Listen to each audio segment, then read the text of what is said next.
ನಾನು ಬರ್ತೀನಿ ಅಂತ. ಸರ್ ನೀವು ಬೇಡ, injury elephant always dangerous. So ಅದಕ್ಕೆ ಅವನಿಗೆ ಹೇಳಿದೆ, ನೀನೊಂದು ಕೋವಿ ಇಟ್ಕೊಂಡು ಬಂದು ನನ್ನ ಜೊತೆಲಿ ಬಾ ಯಾವುದಕ್ಕೂ. ಇವ್ರು ಹೇಳಿದಂಗೆ ಗ್ಯಾರಂಟಿ ಏನಿಲ್ಲ ಇದು. ಈ ನೇರಳೆ ಮರದ ಹತ್ರ ನಿಂತ್ಕೊಂಡು ನಾನು ಇಲ್ಲಿಂದ ಹೊಡೆದ್ರೆ ದೂರ ಆಗ್ತದೆ ಸ್ವಲ್ಪ.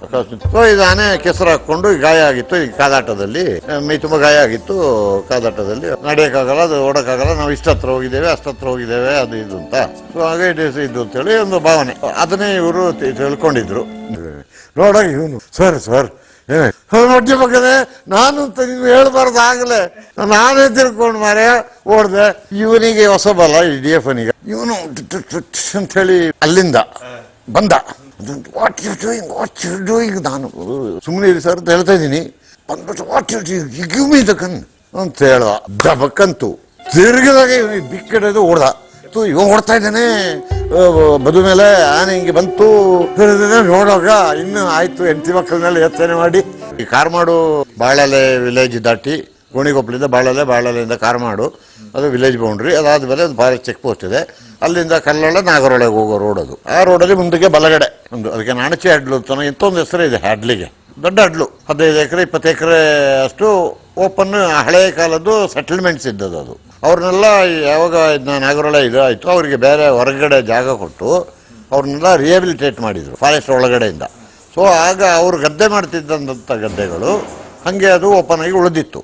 ಅದು ಹಂಗೆ, ಅದರಲ್ಲಿ ಸ್ವಾಂಪಿ ಸ್ವಲ್ಪ, ಅದರಲ್ಲಿ ಸಮ್ಮರಲ್ಲೂ ನೀರಿರ್ತದೆ ಒಂದೊಂದು ಜಾಗದಲ್ಲಿ. ಸೊ ಇದು ಆನೆ ಕೆಸರು ಹಾಕ್ಕೊಂಡು ಗಾಯ ಆಗಿತ್ತು ಈ ಕಾದಾಟದಲ್ಲಿ, ಮೈ ತುಂಬ ಗಾಯ ಆಗಿತ್ತು ಕಾದಾಟದಲ್ಲಿ. ಹಿಂಗೆ ಮೆಸೇಜ್ ಕೊಟ್ಟರು ಎಲ್ಲ ರೆಡಿಯಾಗಿ ಇನ್ನೇನು ಇವರು ಬಂದ ಹೊಸದು ಹೋಗೋಣ ಅಂತೇಳಿ ಎಲ್ಲರೂ ಇವರು ಬಂದರು ಜೊತೆಲಿ. DFO ಇನ್ನು ಬೇರೆ ಗಾರ್ಡ್, ಫಾರೆಸ್ಟ್ರು, ವಾಚರ್ಸ್, ಅವರು ಇವರು ಎಲ್ಲ ಒಂದು ಟೀಮ್ ಆಗಿ ಹೋದು. ಇನ್ನು ನಮ್ದು ಒಂದು 2-3 ಆನೆಗಳು, ಅದು ಅಭಿಮನ್ಯು, ಬಲರಾಮ, ಶ್ರೀರಾಮ, ಗಜೇಂದ್ರ ಯಾವುದೋ ಇತ್ತು, 4-5 ಆನೆ ಇತ್ತು ಆನೆಗಳು. ಅಲ್ಲೇ ಪಕ್ಕ ಕಲ್ಲಳ ಕ್ಯಾಂಪು, ಇನ್ನು ನಾಗರೊಳ ಕ್ಯಾಂಪು.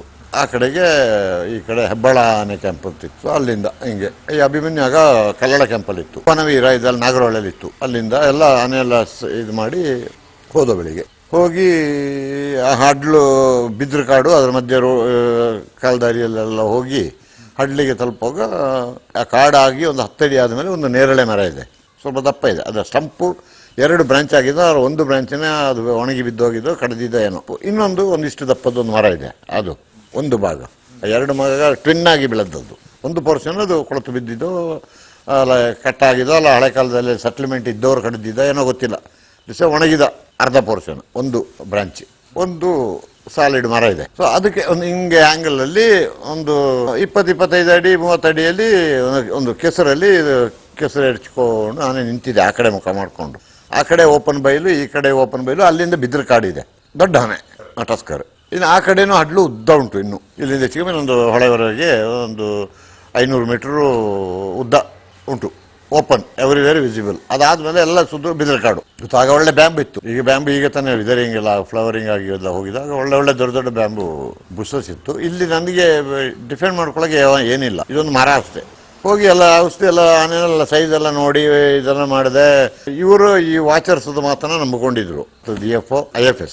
ವಾಚರ್ಗಳು ಮೆಸೇಜ್ ಕೊಟ್ಟಾಗ ರೇಂಜರ್ ತಿಳಿಸ್ತಾರೆ ಇವರಿಗೆ. ಇವರು ಹೋಗಿ ಅದನ್ನು ಎನ್ಕ್ವೈರಿ ಮಾಡಿದಾಗ, ಇಲ್ಲ ಸ್ವಾಮಿ ಬೆಳಿಗ್ಗೆ ಬಂದಾಗ ಕೇಳ್ತಾರಲ್ಲ, ನಡೆಯೋಕ್ಕಾಗಲ್ಲ, ಅದು ಓಡೋಕ್ಕಾಗಲ್ಲ, ನಾವು ಇಷ್ಟತ್ರ ಹೋಗಿದ್ದೇವೆ ಅಷ್ಟತ್ರ ಹೋಗಿದ್ದೇವೆ ಅದು ಇದು ಅಂತ.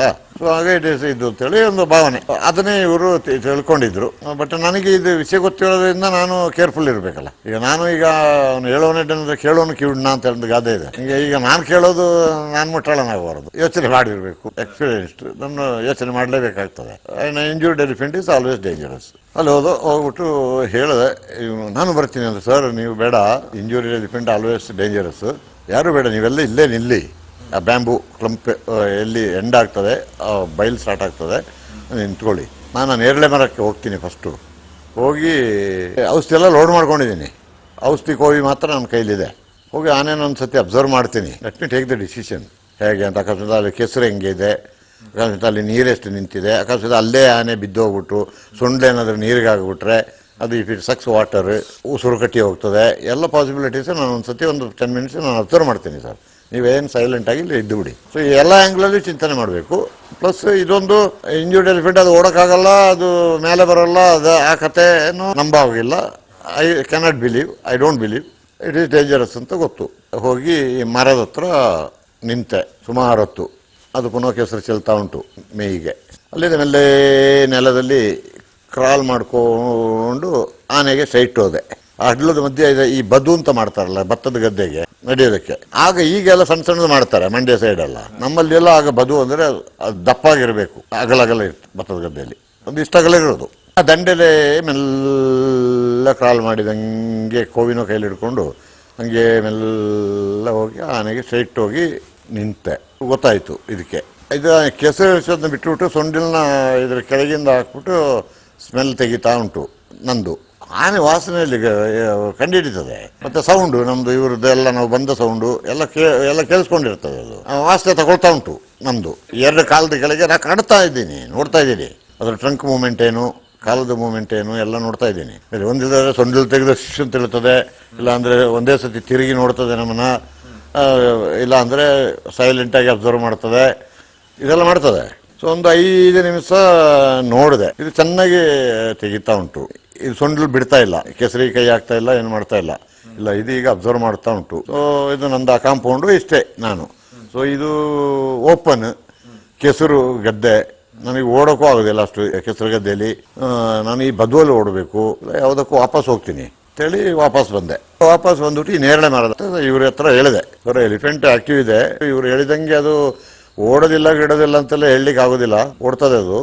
ಸೊ ನೀವು ಸೇಫ್ ಆಗಿರಿ ಅಂತೇಳಿ ಒಂದು 2 ಜನರಿಗೆ ಹೇಳಿದೆ, ಕೋವಿಗೆ ತೋಟ ಹಾಕೊಳ್ಳಿ, ಅಕಸ್ಮಾತ್ ಬಂದರೆ ಫೈರ್ ಮಾಡು, ಏರ್ ಫೈರ್ ಅಥವಾ ಮೈ ಮೇಲೆ ಫೈರ್ ಮಾಡೋದು ಏನೋ ಬಕ್ಶಾಟಲ್ಲಿ ತಿರುಗಿಸ್ಬೇಕು ಆನೆನ. ಸೊ ಯಾವುದಕ್ಕೂ ಬಿ ಪ್ರಿಪೇರ್ಡ್. ಕೊನೆಗಳಿಗೆ ತೋಟ ಹಾಕ್ಲಿಕ್ಕೆ ಕೋವಿ ಮುರಿಯವರೆಗೆ ಇದೆಲ್ಲ ಆಗ್ತದೆ, ಬೇಡ, ಎಲ್ಲ ಬಿ ಪ್ರಿಪೇರ್ಡ್ ಅಂತೇಳಿ ನಾನು ನನ್ನ ಸೇಫ್ಟಿಗೆ ನಾನೇನು ಮಾಡಿದೆ, ಶಂಕರಿ ಪೊನ್ನಪ್ಪ ಅಂತ ಹೇಳ್ಬಿಟ್ಟು ನಮ್ಮ ಕುರ್ಗಿನೇ ಒಬ್ಬ, ಅವನು ಆ್ಯಕ್ಚುಲಿ ಜೀಪ್ ಡ್ರೈವರು. ಕೋವಿ ಹ್ಯಾಂಡ್ಲಿಂಗ್ ಬೇಟೆ ಗಿಟ್ಟೆ ಇದೆಲ್ಲ ಆಡಿ ನಮ್ಮ ಕೊಡಗಿನ ಸಂಸ್ಕೃತಿಯಲ್ಲಿ ಅದು ಬಂದದ್ದು ನಮ್ಮ ಬ್ಲಡ್ಡಲ್ಲಿ, ಅವನಿಗೆ ಗೊತ್ತು. ಸೊ ಅದಕ್ಕೆ ಅವನಿಗೆ ಹೇಳಿದೆ, ನೀನೊಂದು ಕೋವಿ ಇಟ್ಕೊಂಡು ಬಂದು ನನ್ನ ಜೊತೇಲಿ ಬಾ ಯಾವುದಕ್ಕೂ. ಇವ್ರು ಹೇಳಿದಂಗೆ ಗ್ಯಾರಂಟಿ ಏನಿಲ್ಲ. ಇದು ಈ ನೇರಳೆ ಮರದ ಹತ್ರ ಕೂತೋ ನಿಂತ್ಕೊಂಡು, ನಾನು ಇಲ್ಲಿಂದ ಹೊಡೆದ್ರೆ ದೂರ ಆಗ್ತದೆ ಸ್ವಲ್ಪ, ಅಕಸ್ಮಾತ್ ಓಪನ್ ಬೈಲು, ಗಾಳಿ ಇದೆ, ಸಿರೇಂಜ್ ಟೈಲ್ ಫೆದರ್ ಇರ್ತದೆ, ಸಿರೇಂಜ್ ಹಿಂದುಗಡೆ ಅದಕ್ಕೆ ಫುಲ್ ಫೋರ್ಸಲ್ಲಿ ಪೆನಿಟ್ರೇಟ್ ಆಗಿಬಿಟ್ರೆ ಇಡೀ ಸಿರೇಂಜ್ ಒಳಗೆ ನುಗ್ಗಿಬಿಡ್ತದೆ. ಸೊ ಅದಕ್ಕೆ ಅದು ಆ ಫ್ಲೈಟಿಗೆ ಬಿಟ್ಟಾಗ ಏನಾಗ್ತದೆ, ಈ ಫೆದರ್ ತಿರುಗುವಾಗ ಅದರ ಸ್ಪೀಡ್ ಚೆಕ್ ಆಗ್ತದೆ ಫೋರ್ಸ್. ಸೊ ಆಗ ನಾನು ಕರೆಕ್ಟ್ ರೈಟ್ ಡಿಸ್ಟೆನ್ಸ್ಗೆ ಕ್ಯಾಲ್ಕುಲೇಟೆಡ್ ಈಗ ಬಂದಿದೆ ಆಟೋಮೆಟಿಕ್, ನಾವು ಎಷ್ಟು ಡಿಸ್ಟೆನ್ಸ್ ಹೊಡಿಬೇಕು, ಎಷ್ಟು ಪ್ರೆಷರ್ ಕೊಡಬೇಕು ಅಂತೇಳಿ ಈಗ ಪ್ರೆಷರ್ ಗನ್ ಎಲ್ಲ ಬಂದಿದೆ, ಮೊದಲಿಲ್ಲ ಮ್ಯಾನ್ಯುಯಲ್. ಸೊ ಆ ಸಿರೆಂಜು ಮೆಟಾಲಿಕ್ ಸಿರೆಂಜ್, ಅದಕ್ಕೆ ಆ ಫೆದರ್ ಅದು ಶಟ್ಲ್ ಕಾರ್ಕ್ ಹಂಗೆ ಆ ಟೈಪು ಫೆದರ್ಡ್ ಟೈಲ್. ಸೊ ಅದು ಫ್ಲೈಟಿಗೆ ಬಿಟ್ಟಾಗ ಅದು ಓಪನ್ ಬೈಲು ಬೇರೆ, ಗಾಳಿದು ಮೂವ್ಮೆಂಟ್ ಇದೆ, ಇದು ಫ್ಲೋಟ್ ಆದಾಗ ಸ್ಪೀಡು ಚೆಕ್ ಆಗ್ತದೆ. ಎಷ್ಟು ಡಿಸ್ಟೆನ್ಸ್ ಹೋಯ್ತು ಅಷ್ಟು ಡಿಸ್ಟೆನ್ಸ್ಗೆ ಅದು ಫ್ಲೋಟ್ ಆದಾಗೆ ಅದರ ಸ್ಪೀಡು ಪ್ಲಸ್ ಅದ್ರ ಡೆಪ್ತ್ ಒಂದೊಂದು ಇಂಚ್ ಅದು ಹೋಗ್ತದೆ ಕೆಳಗೆ. ಈಗ ನಾನು ಇಲ್ಲಿಗೆ ಏನು ಮಾಡಿದರೆ ಅದು ಡಿಸ್ಟೆನ್ಸ್ ಮೇಲೆ ಅದು ಫ್ಲೋಟ್ ಆಗೋಕ್ಕೆ ಶುರುವಾಗ್ಬಿಟ್ಟ ಮೇಲೆ ಅದು ಕೆಳಗೆ ಹೋಗ್ಬಿಡ್ತದೆ. ನೋಡೋಣ ಎಷ್ಟೊತ್ತು ಅದು ಕಾಯ್ಬೋದು, ಅದು ಸ್ವಲ್ಪ ಕೆಸರಿಂದ ಈಚೆ ಬರ್ತದ ಎಲ್ಲ ನೋಡುವ ಚಲನವಲನ ಅಂತ. ಪುನಃ ಅದು ಸೊಂಡಿಲು ತೆಗೆದು ಸ್ಮೆಲ್ ತೆಗಿತಾನೇ ಉಂಟು, ತಿರುಗ್ತಾ ಇಲ್ಲ. ಅಲ್ಲಿಂದ ಇವನಿಗೆ ಹೇಳಿದೆ, ನೀನು ಈ ಮರಕ್ಕೆ ಹೊರಗಿ ಪೊಸಿಷನ್ ರೆಡಿ ತಗೊಂಡು ನಿಂತುಕೋ, ನಾನು ಮೆಲ್ಲ ಆಗಲೇ ಹೋದಂಗೆ ಹೋಗ್ತೀನಿ. ಒಂದು ಅರ್ಧಕ್ಕೆ ಹೋಗಿದ್ದೀನಿ, ಪುನಃ ಯಾಕೋ ಒಂದು ಇಂಟ್ಯೂಷನ್ ಬರ್ತಾ ಉಂಟು ನನಗೆ. ಪುನಃ ಅದು ಸೊಂಡಿಲು ಹಾಕ್ಬಿಟ್ಟು ಸ್ಮೆಲ್ ತೆಗಿತಾ ಉಂಟು. It is watching, so plus so close. So ಒಂದು ಇಂಟ್ಯೂಷನ್ನ ನಾನು ಓವರ್ಲುಕ್ ಮಾಡೋದಿಲ್ಲ ಯಾವತ್ತು. ಇಂಟ್ಯೂಷನ್ ಯಾವಾಗ ತಲೆಗೆ ಬಂತು ನಾನು ಸ್ವಲ್ಪ ಯೋಚನೆ ಮಾಡ್ತೀನಿ, ಅನಲೈಸ್ ಮಾಡ್ತೀನಿ ನನ್ನ ಬ್ರೈನಿಗೆ ಒಂದು ಟ್ಯೂನ್ ಅಪ್ ಕೊಡ್ತೀನಿ, ಸೇ ಎಸ್ ಆರ್ ನೋ ಅಂತ. ನಂದು ಸಿಗ್ನಲ್ ಏನಿದೆ ಅದಕ್ಕೆ ರಿವರ್ಸ್ ಏನು ಕೊಡ್ತದೆ ಬ್ರೈನ್ ನನಗೆ. ಅರ್ಧಕ್ಕೆ ಹೋಗಿದ್ದೀನಿ, ಇದು ಮುಗಿಸ್ತಾ ಉಂಟು, ನೋಡೋಣ ಇಲ್ಲೇ ಕೂರ್ತೀನಿ. ಯಾಕೆಂದರೆ ನನಗೆ ಇನ್ನು ಓಡಲಿಕ್ಕೆ ನೇರಳೆ ಮರದ ಹತ್ರದವರೆಗೆ ಓಡಲಿಕ್ಕೆ, ಆ ಕಡೆ ಬೇಗ ಕಾಡು ನುಗ್ಗಲಿಕ್ಕೆ ಜಾಗ ಹತ್ರ ಉಂಟು, ಇಲ್ಲಿ ಕೂರ್ತೀನಿ ಅಂತೇಳಿ ಆನೆಗೆ ಸ್ಟ್ರೈಟ್ ಹೋಗೋದ್ರ ಬದಲು ಒಂದು ಇಷ್ಟರಲ್ಲಿ ಒಂದು 5 ಅಡಿ ಹಿಂದೆ ಕೂತಿದ್ದೀನಿ. ಆನೆಗೆ ಸ್ವಲ್ಪ ಆ್ಯಂಗಲ್, ಅಲ್ಲಿಂದ ಒಂದು ಅಷ್ಟು ದೂರದಲ್ಲಿ ಒಂದು 7-8 ಅಡಿಯಲ್ಲಿ ನೇರಳೆ ಮರ ಇದೆ. ಅಲ್ಲಿಂದ ಇನ್ನೊಂದು 10-15 ಅಡಿ ಓಪನ್, ಅಲ್ಲಿಂದ ಬಿದಿರು. ಬಟ್ ಈ ಬದು ಇದೆ, ಓಡಲಿಕ್ಕೆ ಸುಲಭ. ನನಗೆ ಅದಕ್ಕೆ ಹತ್ರ ಪ್ಯಾರಲಲ್ ಆಗಿ ಇದಾಗಿ ಅದು ಏಕ್ದಮ್ ತಿರುಗಿದರೆ 4 ಹೆಜ್ಜೆಗೆ ಧೈರ್ಯ ಇದ್ದವನು ಓಡಬಹುದು. ಇಲ್ಲಾಂದ್ರೆ ಅದು ಫಸ್ಟ್ ತೆಗಿಯೋ ಸ್ಪೀಡ್ ಉಂಟಲ್ಲ, 30 to 40 ಕಿಲೋಮೀಟರ್ ಸ್ಪೀಡ್ ಏಕ್ದಮ್ ಪಿಕ್ ಮಾಡ್ತದೆ ಕ್ಲೋಸ್ ಎನ್ಕೌಂಟ್ರಲ್ಲಿ. ಆಗ ಅಕಸ್ಮಾತ್ ಕಾಲು ಸ್ಲಿಪ್ ಆಯಿತು, ಇದು ಸ್ಲಿಪ್ ಆಯಿತು, ಏನೋ ಒಂದು ಆಯಿತು ಅಂದರೆ ಇದು ಇರಬೇಕು. ಸೊ ನಾವು ಮೈಂಡು ಟ್ಯೂನ್ ಅಪ್ ಆಗಿರಬೇಕು. ಅದಕ್ಕೆ mind should give the immediate signals. So it is better to keep our mind prepared how to react ಅಂತ. ಸೊ ಅದಕ್ಕೆ ಸ್ವಲ್ಪ ಟೈಮ್ ತಗೊಳ್ತದೆ. ಸೊ ಈ ಅರ್ಧದಲ್ಲಿ ಕೂತ್ಕೊಂಡೆ ಹಿಂಗೆ, ಕುಕ್ಕರಿಸಿ ಕೂರೋದು ಅಂತ ಹೇಳೋದಿಲ್ವ, ಹಿಂಗೆ ಕೆಳಗೆ ಹಿಂಗೆ ಕೋವಿನ ಹಿಂಗೆ ಇಟ್ಕೊಂಡು ಹಿಂಗೆ ಕೂತೆ ಇದರಲ್ಲಿ. ಸಿಂಗಲ್ ಕಾಲಿಟ್ಟು ಮಂಡಿ ಮಡಚಿ ಕೋವಿಡ್ ಹಿಡ್ಕೊಂಡು. ಅಷ್ಟರವರೆಗೆ ಒಂದು 4-5 ನಿಮಿಷ ಕೂತಿದ್ದೀನಿ, 4 ನಿಮಿಷ 5 ನಿಮಿಷ ಕೂತಿದ್ದೀನಿ. ಇವನು ರೆಡಿ ಇದ್ದಾನೆ, ಬಟ್ ಮೈಂಡ್ ಸಿಗ್ನಲ್ ಕೊಡ್ತಾ ಇಲ್ಲ ಇನ್ನು to take the shot. Mind is not giving me the signal to go ahead. ಅಷ್ಟರವರೆಗೆ ಇವನಿಗೆ ಹೊಸ ಬಲ DF ಅವನಿಗೆ. ಇವನು ಅಂತ ಹೇಳಿ ಅಲ್ಲಿಂದ ಬಂದ. ವಾಟ್ ಯು ಡೂಯಿಂಗ್ ನಾನು ಸುಮ್ಮನೆ ಸರ್ ಅಂತ ಹೇಳ್ತಾ ಇದ್ದೀನಿ. ಬಂದ್ಬಿಟ್ಟು what you give me the gun ಅಂತ ಹೇಳುವ ದಬಕ್ಕಂತು ಒಂದ್ಸತಿ ತಿರುಗ್ತಾನೆ. ಒಂದ್ಸತಿ ತಿರುಗಿದು ಇವ ಕಾಲಗಿತ್ಬಿಟ್ಟು ಆಚೆ. ಗಿವ್ ಮಿ ದ ಗನ್ ಅಂತ ಜೋರಾಗಲ್ಲ, ಮೀಡಿಯಂ ವಾಯ್ಸಲ್ಲಿ, ಅಂದ್ರೆ ಮುಖ ಅಷ್ಟು ರಫಲ್ಲಿತ್ತು. ಗಿವ್ ಮಿ ದ ಗನ್ ಅಂತ ಹೇಳುವಂಗೆ ಒಂದ ಸತಿ ತಿರುಗಿತು. ತಿರುಗಿದಾಗ ಇವನಿಗೆ ದಿಕ್ಕಿಡೋದು ಓಡ್ದ ಬದಿ ಮೇಲೆ. ನಾನು ಬೇಗ ಈಚೆ ಓಡಿದೆ, ಈ ಕಡೆ ಓಡ್ಬಿಟ್ಟೆ. ಅಷ್ಟರೊಳಗೆ ಆನೆ ಹಿಂಗೆ ಬಂತು, ಇವ ಓಡ್ತಾ ಇದ್ದಾನೆ ಬದು ಮೇಲೆ. ಆನೆ ಹಿಂಗೆ ಬಂತು, ತಿರುಗಿ ನಾನು ಈ ಕಡೆ ಓಡ್ಬಿಟ್ಟೆಲ್ಲ ಈ ನೇರಳೆ ಮರ ಕಡೆಗೆ. ಆನೆ ಓಡೋದು ಇವನಿಂದ ಓಡ್ತು. ಅಷ್ಟರಲ್ಲಿ ಓಡೋರಿಗೆ ಬಾಯಿ ಬೆಡ್ಕೊಂಡು ಹಿಂದೆ ಓಡಿದೆ. ಬಾಯಿ ಬೆಡ್ಕೊಂಡು ಹಿಂದೆ ಓಡಿದೆ. ವಾಚೂರು ಒಬ್ಬ ಓಡ್ ಬಂದ, ಊರು ತಿರುಗಿ ನೋಡಿಲ್ಲ, ಓಡ್ತಾ ಇದ್ದಾರೆ. ನಾನು ಹೋಗ್ಬಾರೆ, ಅವ್ರಿಗೆ ದಾರಿ ಗೊತ್ತಿಲ್ಲ, ಹೊಸಬ್ರು ಬಂದು 1 ವಾರ ಹೇಳಿ ವಾಚರ್ನ ಬಂದು ನೀವು ಓಡು ಅವ್ರಿಂದ ಅಂತ ಹೇಳಿ ಓಡಿಸ್ತೀವಿ. ಈಗ ಅವನಿಗೆ ಇಲ್ಲಿ ದಾರಿ ಗೊತ್ತಿಲ್ಲ, ಓಡ್ತಾ ಇದ್ದಾನೆ. ಇವನು ಓಡ್ಬಾರೆ ಅನ್ಸತಿ, ಎಲ್ಲಿ ದಾರಿ ತಪ್ಪಿ ಹೋಗ್ಬಿಟ್ರೆ ಕರ್ಕೊಂಡು ಬಾ. ಆನೆ ಸ್ವಲ್ಪ ಓಡಿ ಸ್ಪೀಡ್ ಚೆಕ್ ಆಯಿತು, ಅಡ್ಡ ತಿರುಗಿತ್ತು. ಅಡ್ಡ ತಿರುಗಿ ಆಚೆ ಕಡೆ ಬ್ಯಾಂಬು ಕ್ಲಂಪ್ ಹತ್ರ ಕಾಡಿಗೆ ಹತ್ತಿತು. ನಾನು ಬೇಗ ಹೋದೆ, ಬ್ಯಾಂಬು ಕ್ಲಂಪದು ಕವರ್ ತಗೊಂಡೆ. ಅದು ಆ ಬ್ಯಾಂಬು ಕ್ಲಂಪಿಗೆ ಹಿಂಗೆ ಬರ್ಬೇಕಾದ್ರೆ ಈಚೆ ದಾಟಿದೆ, ಡಗ ಅಂತ ಕೊಟ್ಟೆ ತೊಡೆಗೆ. ಸೊ ಅದೊಂದ್ಸತಿ ತಿರುಗುವಾಗ ನಾನು ಅಷ್ಟು ಬೇಗ ಬ್ಯಾಂಬು ಕ್ಲಂಪದು ಈ ಕಡೆಗೆ ಜಾರಿಬಿಟ್ಟಿದ್ದೀನಿ. ನನ್ನ ಕಂಡಿಲ್ಲ ಅದಕ್ಕೆ ಎಲ್ಲಿದ್ದೀನಿ ಅಂತ. ನಾನು ಮನೆಗೆ ಹೋಗ್ಬಿಟ್ಟೆ, ಜಂಪುಟ್ಟೆ. ಬಿದಿರು ಕ್ಲಂಪುದೇ ಇದೀಗ, ಬಿದಿರು ಕ್ಲಂಪು. ಈ ಕ್ಲಂಪುದು ಇದರಲ್ಲಿ ನಿಂತ್ಕೊಂಡಿದ್ದೀನಿ. ಇದು ಹಿಂಗೆ ಹೋಗಿ ಹಂಗೆ ದಾಟಿ ಹಿಂಗೆ ಕ್ಲಂಪುದು ಆಚೆ ಬರುವಾಗ ನಾನು ಈ ಕ್ಲಂಪುದು ಈಚೆಗೆ ಬಂದೆ, ಕಾಯಿಸಿದೆ. ಕಾಯಿಸಿಬಿಟ್ಟು ಬೇಗ ಈ ಕ್ಲಂಪುದು ಈ ಕಡೆಗೆ ಜಾರಬಿಟ್ಟೆ. ಇವಂದು ಗತಿ ಏನಾಯ್ತು ಅಂತ DF ಒಂದು ಇವಾಗ ಹೊಡಿದೆ. ಹಿಂದ್ಗಡೆ ಈ ವಾಚರ್ ಓಡ್ತಾ ಇದ್ದಾನಲ್ಲ, ಆನೆ ಬರ್ತಾ ಉಂಟು ಅಂತೇಳಿ ಇನ್ನೂ ಡಸ್ಟ್ರೇಟ್. ಈ ವಾಚರ್ ಓಡೋ ಶಬ್ದಕ್ಕೆ ಆನೆ ನಾನು ಹಿಂದೆ ಬರ್ತಾ ಉಂಟು ಅಂತ ಹೇಳ್ಕೊಂಡು ಬೋಲ್ಟ್ ಓಡ್ದ. ನಾನು ವಾಚನ ಹೇಳಿದ್ದು ಅವ್ರಿಗೆ ದಾರಿ ಗೊತ್ತಿರ್ಲಿಕ್ಕಿಲ್ಲ ಮರ, ಅವರಿಂದ ಓಡು ನೀನು, ಅವ್ರನ್ನ ಕರ್ಕೊಂಡು ಬರೋಕ್ಕೆ ವಾಪಸ್ಸು ಅಂತ ಹೇಳ್ಬಿಟ್ಟು ಆನೆ ತಿರುಗಿದಾಗ ಇವನ ಓಡಿಸ್ದೆ. ಓಡಲಿಲ್ಲ, ಇವನು ಓಡೋ ಶಬ್ದಕ್ಕೆ ಆನೆ ಹಿಂದೆ ಬರ್ತಾ ಉಂಟು ಅಂತ ಈ ಪಿಕ್ಕಿಡ್ ಅದ್ರಿ ಓಡ್ತಾ ಇದ್ದಾನೆ. ತಿರುಗಿ ನೋಡ್ಲಿಲ್ಲ, ಓಡಿ ಹೆಂಗೋ ಆಚೆ ದಡ ಮುಟ್ಟಿ ಕಾಡತ್ತಿದ್ದಾನೆ. ಕಾಡತ್ತಿ ಆದಾಗ ಹೋಗಿ ಸುತ್ತಾಗಿ ಬಿದ್ದೋಗ್ಬಿಟ್ಟಿದ್ದಾನೆ. ಹಿಂಗೆ ಇದೆಲ್ಲ ವಾಚರ್ ಹೇಳ್ಕೊಟ್ಟಿದ್ದು.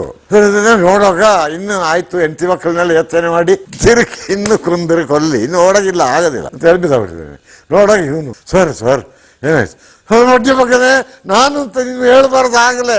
ನಾನೇ ತಿರ್ಕೊಂಡು ಮಾರೇ ಓಡ್ದೆ, ಸುಸ್ತಾಗ್ಬಿಡ್ತು. ಯಾರಿಗೆ ಹೇಳ್ಬೇಡ.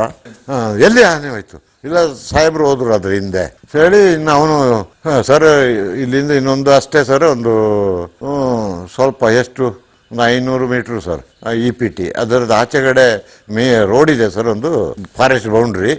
ಅಲ್ಲಿ ಅಲ್ಲಿ ಹೋಟ್ಲಿದೆ, ಅಲ್ಲಿಂದ ನೀರು ತರ್ತೀನಿ ಸರ್. ಆಯಿತು ಹೋಗು, ಬಿಸಿ ನೀರಿದ್ದರೆ ಬಿಸಿ ನೀರು ಆಗ್ತದೆ, ತಣ್ಣೀರಾದರೆ ಆಗ್ತದೆ, ಏನಾದ್ರು ಮಾಡು ಅಂತೇಳಿ ಇವನು ಹೋಗಿ ನೀರೆಲ್ಲ ತಂದು ನೀರೆಲ್ಲ ಕುಡಿಸಿ ಅಲ್ಲಿಂದ ಮುಖಕ್ಕೆ ಎಲ್ಲ ತೊಳೆದು ಎಲ್ಲ ಮಾಡಿ ನಿನಗೆ ಏನು ನಡೆದಿದೆ ಎಲ್ಲ ಹೇಳಬೇಡ ಯಾರಿಗೂ ಅಂತೇಳ್ಬಿಟ್ಟು ಇವರು ಸುಮ್ಮನೆ ಇರ್ತಾರೆ. ಅದು ಚಿಟ್ಟೆ ಡಾಕ್ಟರ್ ಅಂತ ಹೇಳೋದಿರ್ತಾರ.